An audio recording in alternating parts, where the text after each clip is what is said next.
On the far side of town lived an old woman by the name of Mother Bright. How old?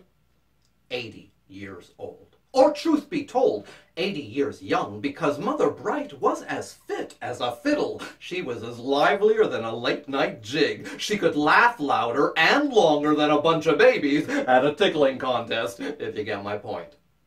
Do you get my point? Because the townspeople, they were another story. I mean, not big laughers themselves. They thought Mother Bright was a few fruit short of a bushel. In other words, they thought she was crazy. No matter. Mother Bright could give two hoots about their stodgy opinion.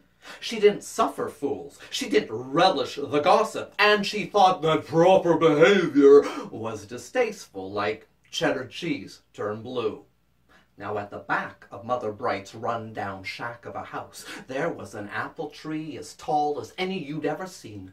Its long, twisting branches could be seen for miles and miles away, and the town children knew that the tastiest, juiciest, most delicious fruit in the world came from Mother Bright's apple tree.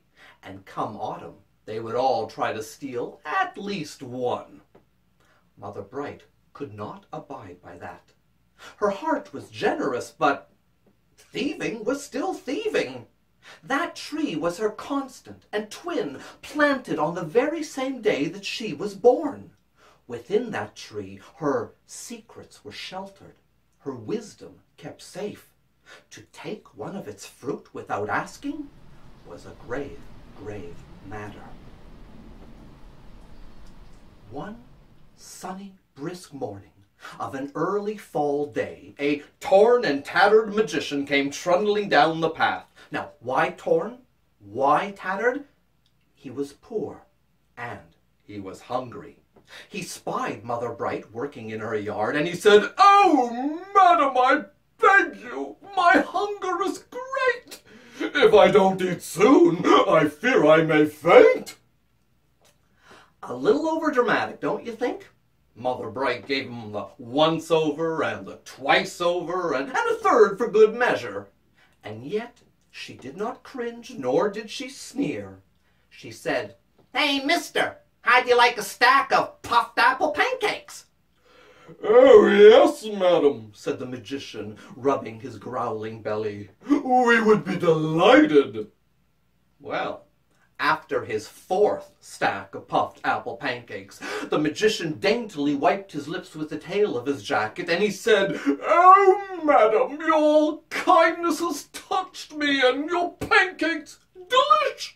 Let me say thank you by granting one wish." Let me say this about that. Sideshow wishes are more suspicious than hobo nickels. But not to Mother Bright. She answered him within half-past a second.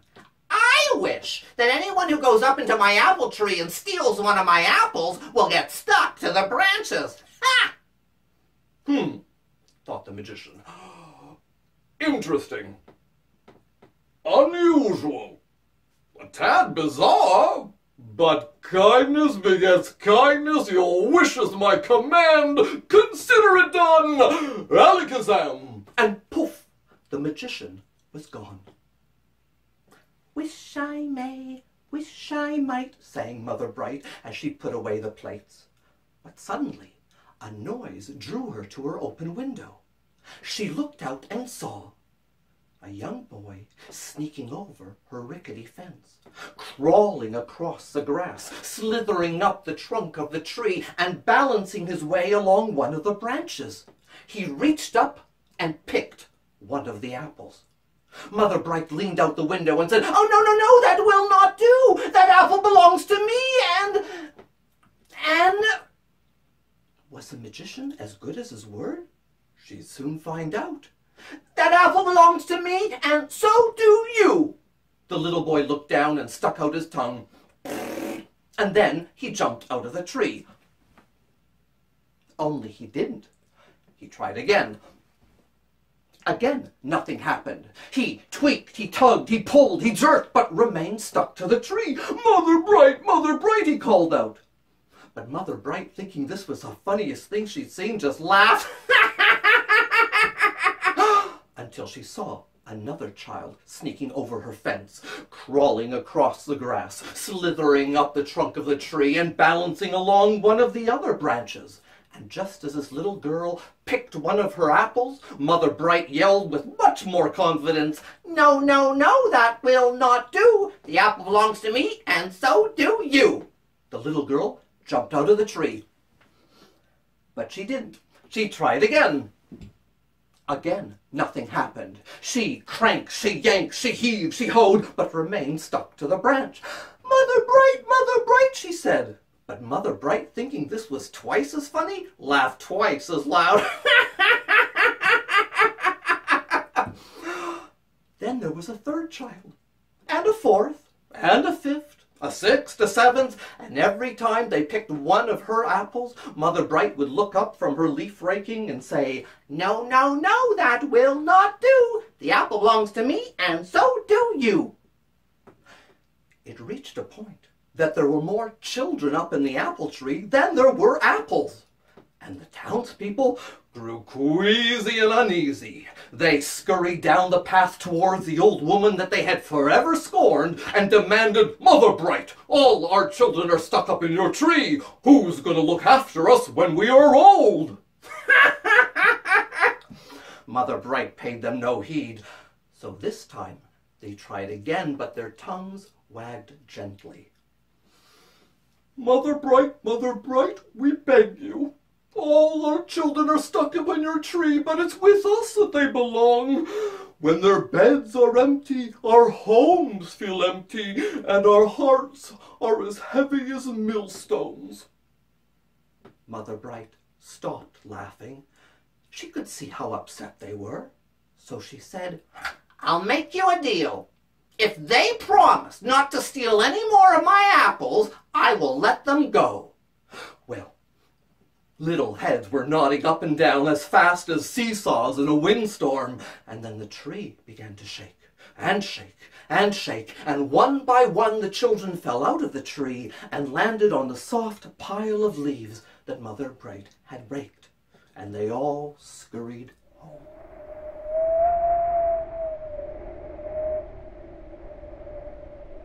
As the days grew shorter and autumn finished its end-of-year chores, winter crept in on tiptoe, and with it came a knock on Mother Bright's door.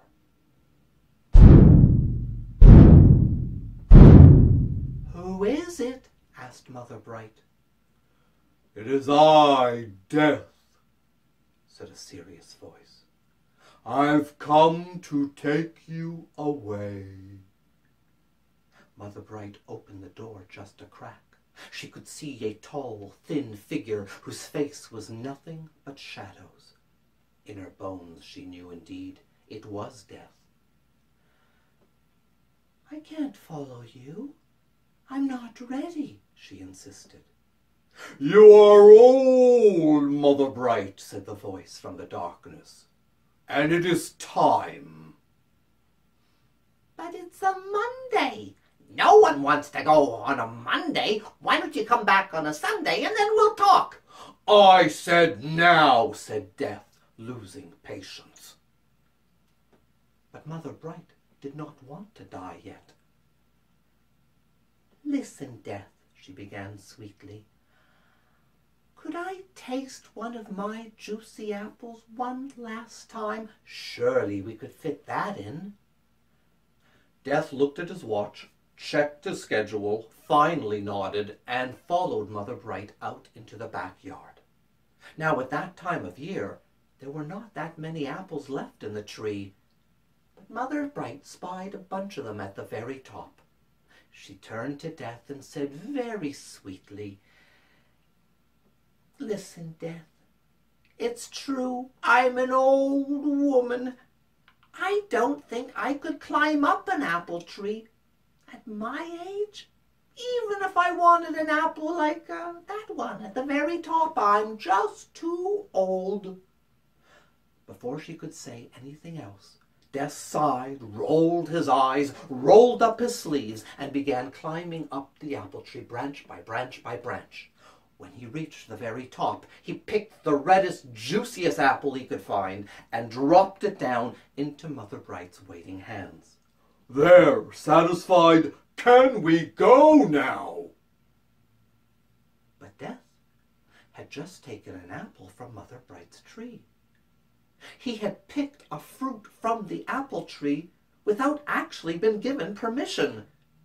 And without permission, that apple was as good as stolen. Mother Bright began to giggle. "No, no, no, that will not do.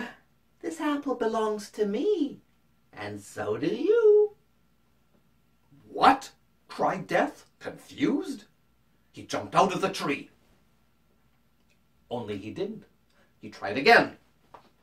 Again, nothing happened. He pulled, he tweaked, he jerked, he tugged, he heaved, he hove, he cranked, he yanked, but remained stuck to the tree. Mother Bright, he called out. But Mother Bright, thinking this was the funniest thing she'd ever seen in her entire life, just laughed all the way back into her kitchen, while Death remained stuck to the tree. After a while, the situation became intolerable.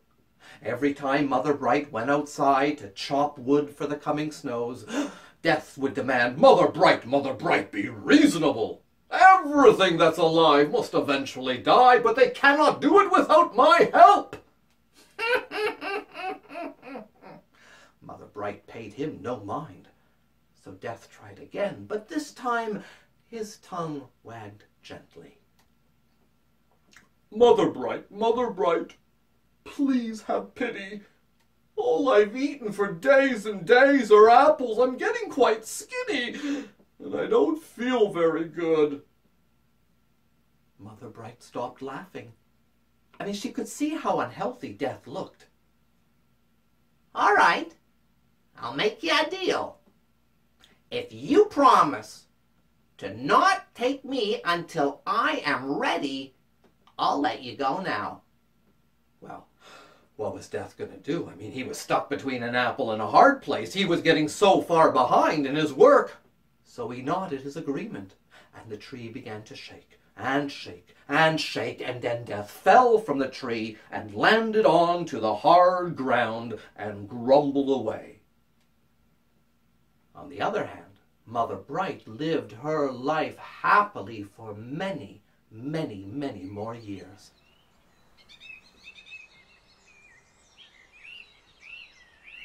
Until one late spring night, when the air was warm and the leaves had sprouted green, Mother Bright came outside with a blanket and spread it beneath her apple tree.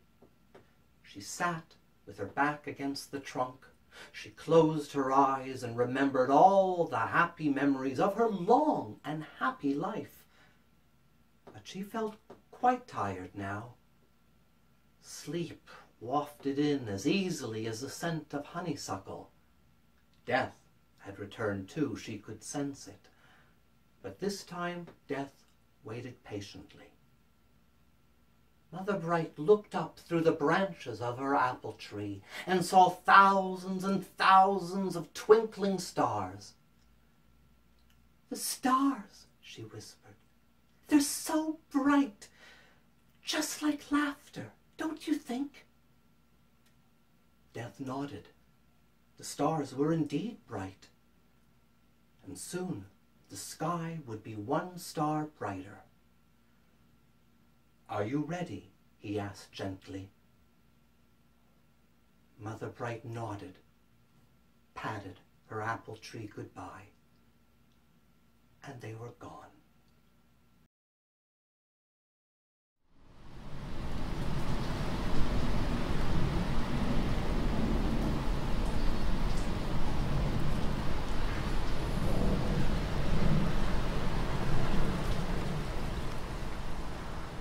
Mother Bright and Her Apple Tree is the first picture book story that I attempted. And I remember exactly where and when that happened.